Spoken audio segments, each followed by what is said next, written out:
Imagine if you found out you had to leave the house you had always grown up in order to move to a new house that's actually really old and tiny. That's what happens to Ryan Hart, the main character in Ways to Make Sunshine by Renee Watson. This is how this story begins for Ryan Hart. She's a fourth grader who lives in Portland, Oregon.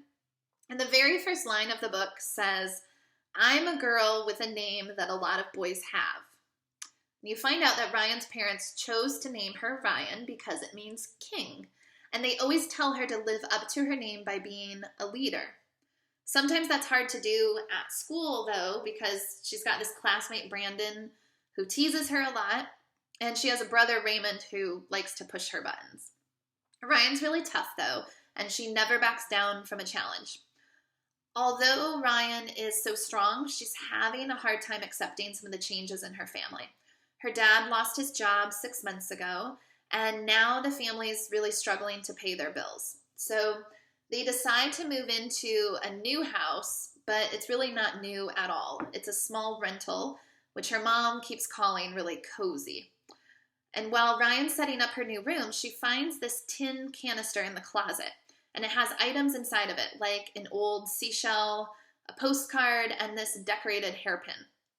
Her brother and her best friends, Kiki and Amanda, tell her that the canister is probably haunted, that it must have belonged to somebody who died.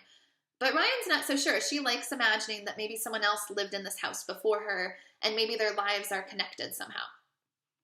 And although Ryan really dislikes this new house, she decides to keep doing what she loves best, which is baking and cooking. Ryan loves coming up with new recipes. It's a little harder now, though, because her mom is always worried about wasting money on ingredients. So Ryan kind of has to just make do with what she has.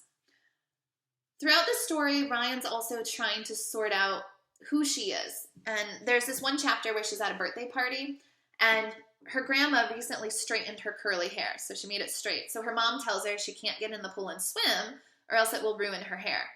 But at the party, there's this girl there named Red who starts taunting Ryan and saying, "Well, you must not be Amanda's best friend if you won't get in the pool and swim." I won't tell you what happens, but it's an interesting moment for Ryan. Ryan's also really worried about this upcoming talent show at school. Everyone is required to participate in the fourth grade, but Ryan knows that if she gets on stage, she's likely going to freeze up and forget any words to the song or speech. So with the talent show quickly approaching, she doesn't know if she can find a talent in time. This book is realistic fiction. It is a shorter chapter book. It's got about 192 pages in all, kind of a larger font, and I really love the illustrations. This is a page from the ebook version where she's in bed, she has her sleeping cap on, and her brother Raymond is tormenting her. It's a funny scene. He's pretending to be the ghost from the canister. My daughter is just finishing third grade, going into fourth grade, and she's reading it right now, and she really loves it. I love this book for a couple of reasons. I really like it because when my daughter saw it, the first thing she said was, "Oh, that girl on the cover looks like me."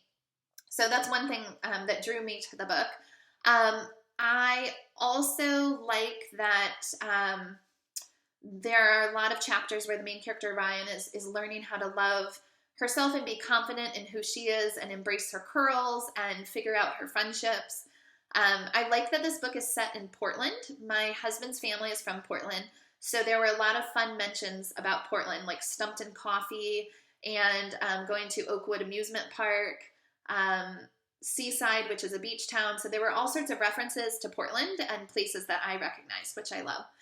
Also, this book feels very true to life. There's not a lot of like big action or suspense.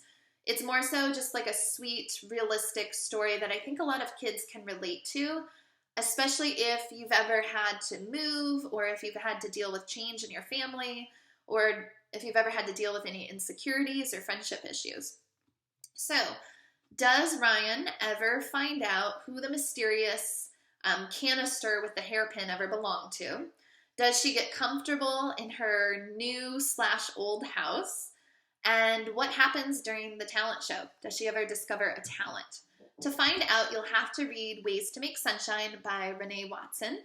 and this book is currently available on Sora.